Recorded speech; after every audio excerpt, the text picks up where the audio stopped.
I need my Spidey boots.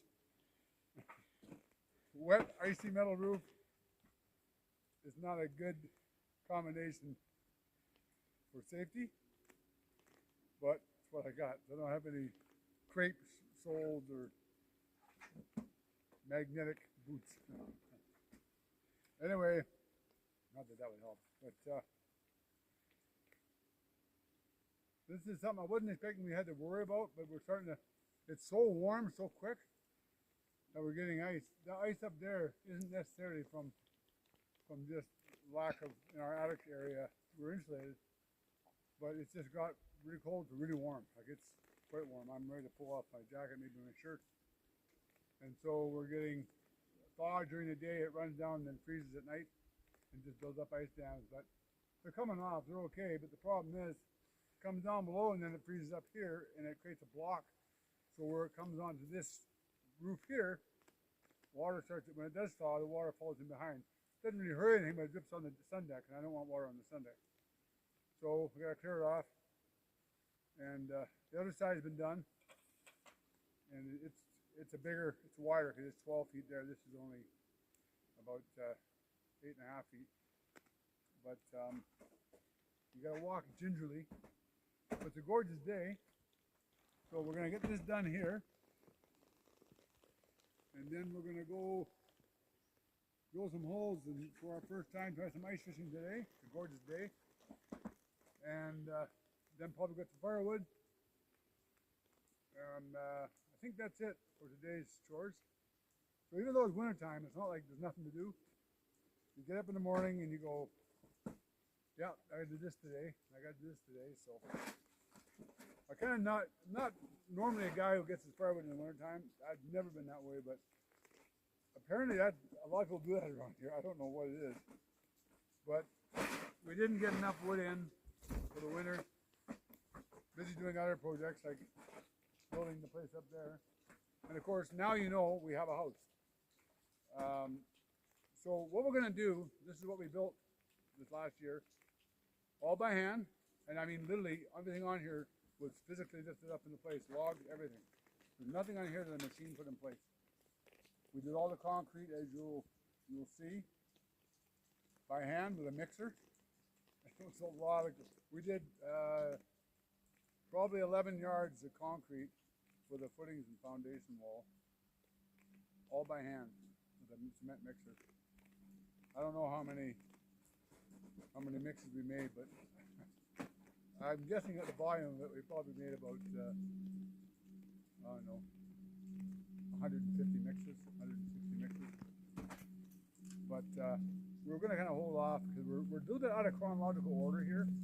We're trying to catch up, and then at a point here, probably in the next early part of the new year, we'll be at the current chronological time. We're going to show you some of the build process of the house that we started from. You'll see that. You already saw what we were living in the first year we came here, first winter. It was okay, but it was pretty small and pretty rustic. But we're fully serviced in here. We have running water.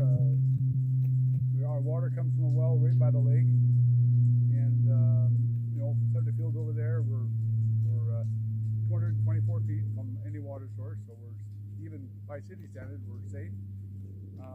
So our septic field's over that way towards the out the back of the shop, and we're just like a regular house except we're on solar power.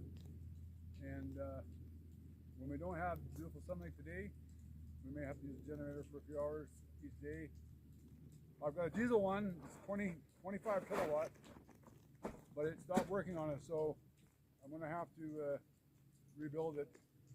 The actual head, the motor, the Cummins motor runs great because we can run that on waste motor oil, so it keeps our costs down to literally nothing for fuel, and it provides tons of power. Both we have split phase off it as well, so we got our 110 and we have our 220 coming off to run big compressors and things like that, which is really handy to have, and power tools and impacts and so forth. So it's kind of not working right now.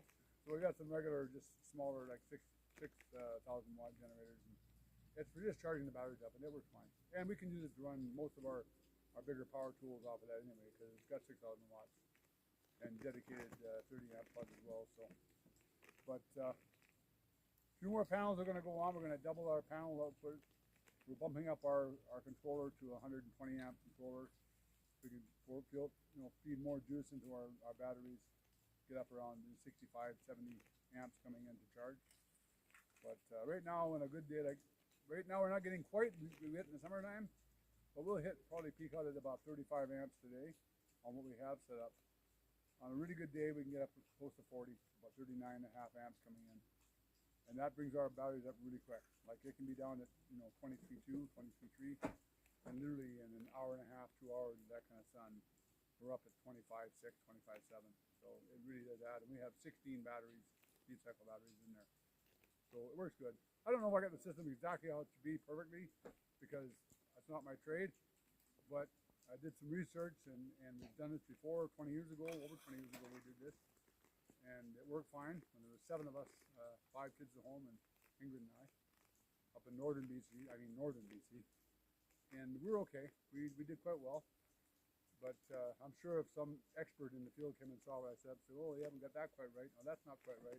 Maybe so, but you know what? We have power. We put on the lights. We put on the toaster. When we have sun. We live like regular folks. We don't have to, go, oh dang, we can't turn that on because we're on solar. Sometimes when we have 3-4 days of no sun, and I don't want to run the generator for 6 hours a day, then we are a little more cognizant of our use, and we've learned to be not necessarily more economical. It's just that we've just learned a different lifestyle when it comes to power and power usage. We don't think the same way we did when we were living in a house in the big city or all hooked up to all the grid and everything else. You don't really think about it. You just pay your bill at the end of the month. The last place we had power in the wintertime, we were getting tired of paying $350 a month hydro bills for 2 of us, and we had gas and everything else, gas furnace and gas hot water tank, and our bill was still $350 a month, and we didn't have anything going on. No hot tub, nothing like that. But so we don't spend anywhere near that now. On our worst month that we're going to have here, we may spend $160 for fuel, maybe 175, somewhere in that area on our worst month. That's literally, 3 out of 4 weeks of nothing but dark, cloud, overcast, and it can happen. It has happened. But I think on average through the winter we spend, with the high cost of fuel right now, which is brutal, so that bumped up our cost a little bit. But I think we still probably average through the winter about $115, $120. Only because we're not using waste motor oil for fuel, because we can't. We have gas generators, so we have to go buy gas. I can't make gas, or at least not pouring your tank. But anyway, that's more natural gas. So anyway, today we're gonna finish this off, and we're gonna go drill a hole out in the lake and see if we can't catch a nice couple fat rainbows for dinner tonight. And then we'll go get the firewood, and then we'll see where. By that time it'll be probably close to dark, and we'll see where it ends up. Thanks for watching, and again, you'll see a lot more about the build and this whole process to get into here. Well, obviously you can see we're not finished. We've got stone. We got stone from the Kootenays. We brought up beautiful stuff like slate, but it's quite hard and it's very blue. It's really nice. So we're going to be putting it up in all the areas that you see down there in the house that don't have logs. It's all going to be rock and finished off that way. So hopefully when it's all done, and around the chimney, the fireplace in the insert, or I guess outsert, I don't know how to call it, the jog out there, that'll all be covered as well. And then the gables be done, board and batten, and yeah. So anyway, thanks for watching. Sorry I talk so much. I better get working here before I fall off the roof.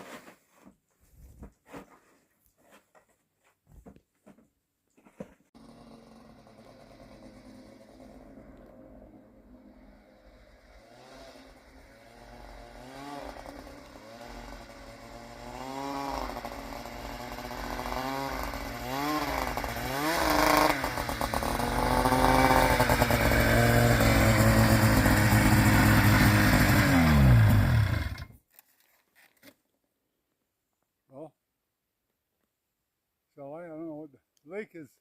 Got some ice on it. I don't like the fact that it's really wet and sloppy underneath the snow. But We'll see.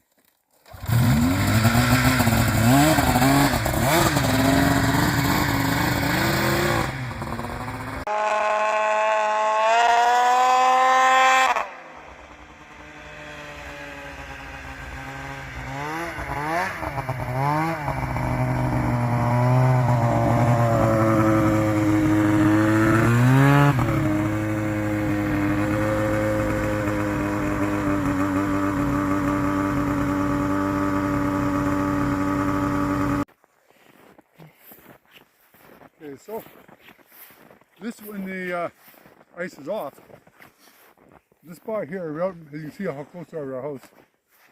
Look back. This is a really good spot because a lot of fish right in here. You can't see it now, but there's a deadhead that sticks up about a foot above the water. And right around that deadhead, doesn't matter which circle you're making, you'll always get a hit there. So I figured, well, we'll give it a try. Well, a lot of times they go into shallower water, but it's not that deep here. It's about 9 feet deep. That's it. But we'll give it a whirl here and see how it works out.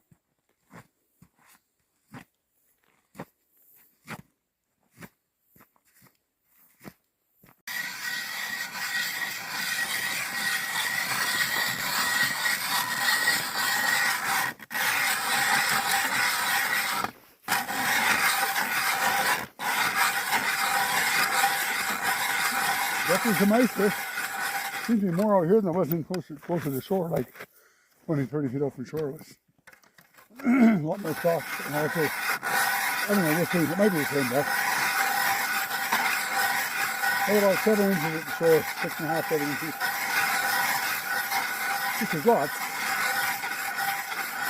I could probably just add the snowball everywhere I go, but until we got a foot of ice, I don't go on the ice with my sleds. I don't know, I'm just chicken shit, I guess. Just had too many bad experiences with people dropping their sleds late in the spring or too early in the year, or their ice fishing pickups. It's flat, it can walk, I can walk 100 yards, it won't kill me. Beautiful day. It's only about probably 1 degree or maybe 0. I think it's probably 1 degree Celsius, that is. So 30, 34 Fahrenheit.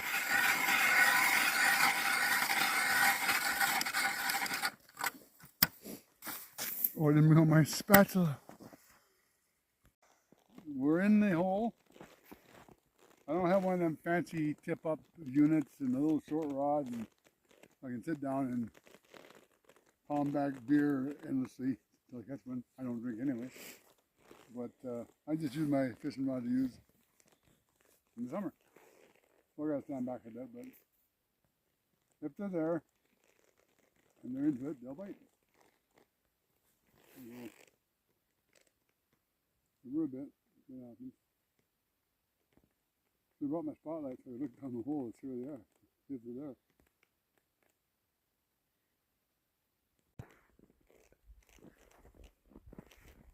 Well, I'm a really impatient guy, so the hole's not producing. It hasn't been that long, but I've also found, and maybe those who ice fish lots understand this, if you hit the spot, you'll get action almost immediately. That's what I found over the years. If I don't get anything on in that first 5-6 minutes, good chance I'm probably not, because either the fish aren't congregated in the area, and if they're swirling around, you know, kind of cruising around under the ice like you do in the springtime. In the summertime, they'll kind of cruise the lakes.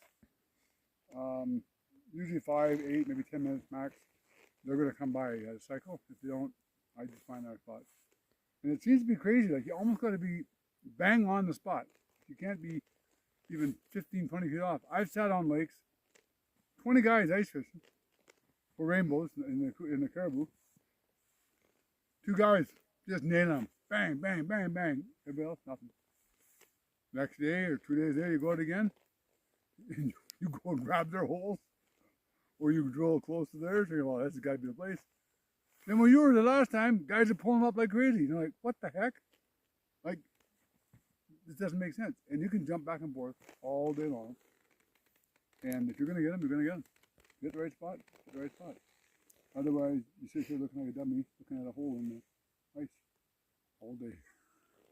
Now today it's gorgeous. This is a beautiful day to ice fish. I mean, it's absolutely beautiful, breathtaking. We live here, but still, because I'm impatient, I want to eat fish, not look at ice. So I'll probably have to go and find our spot. This was a great spot in the spring, summer, awesome spot. But obviously, it's not where they are in the wintertime. There's a creek runs in down the lake here ways that I haven't gone there and tried. But I might go down. I mean, there's not much water coming in that creek now from the lake. But, you know, maybe there's some feed coming in there under the ice and fish are more likely to be in there. And I've also found that a lot of times ice fishing, I'm catching fish anywhere from a foot of water to 4 feet. Very seldom more than that. I'm only about 7 feet here, 8 feet deep, but still, I'm not sure why that is, because you think there'd be even less oxygen in the shallower water, but that's usually where they are. I don't very often catch fish in really deep, like, you know, 30 feet down or anything like that. I'm sure for char, maybe that's different, but for rainbows or brownies or rookies, not rookies, but browns and rainbows, I've always found that shallow water. I caught brown trout in a foot of water, like literally I could almost grab them through the hole. You know, 6 inches of ice and, you know, a foot of water underneath that. But anyway, it's going to end the day. We're going to get some firewood today as well yet, so we're not quite done.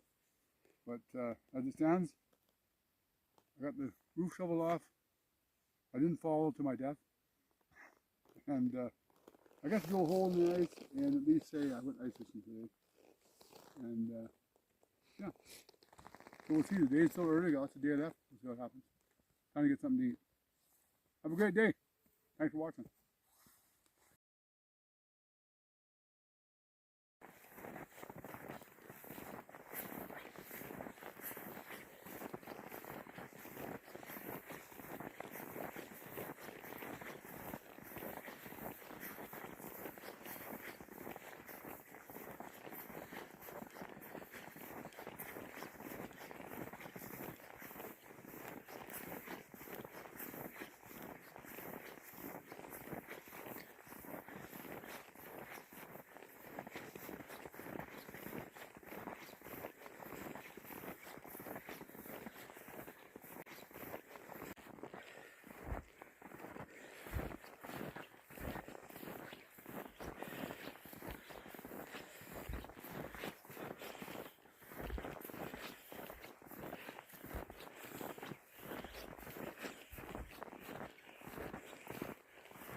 Yeah, got him in the head.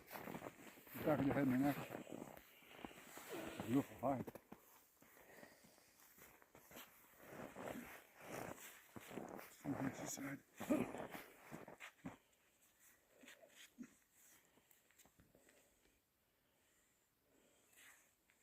Really beautiful fox. I have trapped for many years, way back when, but I haven't done anything when out here. A buddy of mine actually owns the trapping rights around here, and so we were totally okay with doing this. But so I didn't poach. Wes is a good buddy of mine. He's not working out our property anyway. But so I'm gonna come over here, give you an idea. So I'm having my lunch, and I see him out in the lake here. My dogs are going nuts. I don't really want my dog to go off and chase off after him. They're usually pretty good at not going too far, but just didn't want him to. But we're going to see how far away I shot. One shot. I was aiming for the head, like for under here, and I caught him there. So I'm about an inch back from where I was aiming. Now I can shoot up to the house where I shot from. I was by the sun there. About 340 meters to here, because from here to the other side here is 430. As I measured it before, so here it's about 100 meters from here to the shore from here. So this makes it about 340 roughly. So on a target that's 3 inches in diameter, I got it in the middle. So I may be getting old and dotting in some ways, but I guess I can still shoot straight. And that's how I want everything I shoot, I go for that. I don't go for, shoot the body and hope it dies sometime during the week. I go for instant kill. I think it's the most humane thing. Chances are you either kill them or you miss them. And I'm happy with either one of those scenarios. I don't like owning animals. I archery hunted for many years, and same thing. I didn't like, shooting, taking shots with my bow that I thought were marginal. To me, marginal was 30 meters, was a long range. Most of my bow kills, both bear and deer, were usually within, the closest was a bear actually, and it was about 9 yards. And the closest deer was about 13 yards. No, actually, no. Pardon me, back up. I did shoot one deer from underneath it. Believe it's the truth. It's in my second book. It's called From Beginning to End. Plug. Anyway, I had a buddy of mine up from San Bernardino who was playing in a band when I was involved in music and so forth. And anyway, we went up bow hunting and I shot this deer. I saw him on this road. Don't tell the whole story. Anyway, it worked out that where I had to stalk and then hide on him was in a ditch. And the buck came right over top of me. Literally, he was closer than Ingrid is with the phone right now. And I couldn't even draw my bow back all the way because my elbow hit the side of the ditch. And there was some bushes hanging over. The deer didn't know I was there. But when I drew back the arrow, he was standing directly, diagonal to me. And the tip of my arrow was about 14 inches from his chest. It never even finished its full draw, one way or the other. But I mean, at that range, shooting a 58-pound recurve, it dropped him. Oh, it dropped him at about 25 yards, 30 yards. So that was my closest. But I missed lots of deer, our chances, because I didn't shoot. And guys, I just want to say, man, I would have taken that shot in a heartbeat. I go, yeah, well, you would have, I wouldn't. So that's how I do things. Anyway.